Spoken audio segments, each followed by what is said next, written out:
ایک وقت تھا جب اللہ تعالیٰ نے قوم سمود کو بے پناہ نعمتیں عطا کی تھیں۔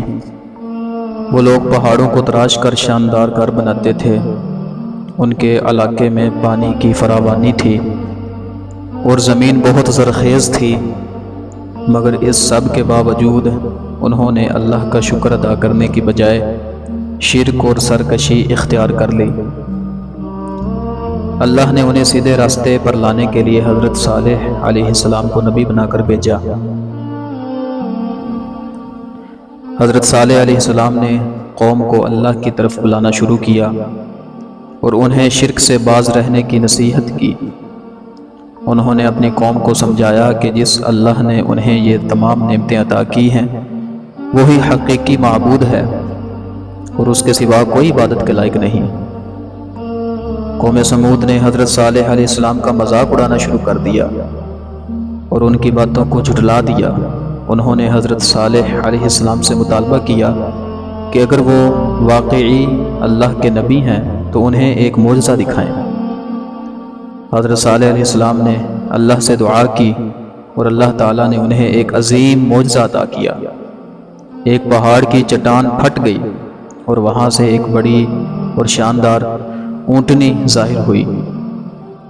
حضرت صالح علیہ السلام نے قوم کو تنبیہ کی کہ یہ اللہ کی نشانی ہے اور اسے نقصان نہ پہنچائیں۔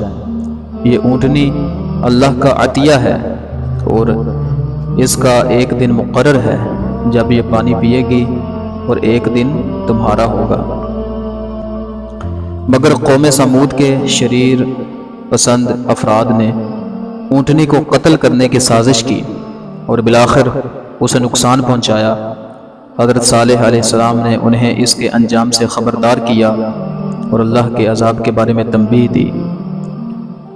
حضرت صالح علیہ السلام نے انہیں اللہ کے عذاب سے آگاہ کیا اور کہا کہ 3 دن کے بعد اللہ کا عذاب آئے گا، مگر قوم سمود نے ان کی باتوں کو جھٹلایا اور ان کے چہرے پر مذاق اڑاتے رہے۔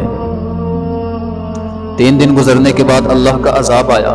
ایک زوردار دھماکے کے ساتھ زمین لرزنے لگی اور پوری بستی مٹی کا ڈھیر بن گئی۔ قوم سمود اپنے اعمال کی سزا پاتے ہوئے صفحہ ہستی سے مٹ گئی۔ دوستو، یہ کہانی ہمیں سکھاتی ہے کہ اللہ کی نشانیوں سے منہ موڑنا اور سرکشی اختیار کرنا انجام بد کا سبب بنتا ہے۔ اللہ تعالیٰ اپنے بندوں کو اپنی راہ پر بلاتا ہے اور جب بندے سرکشی کرتے ہیں تو وہ انہیں سزا دیتا ہے۔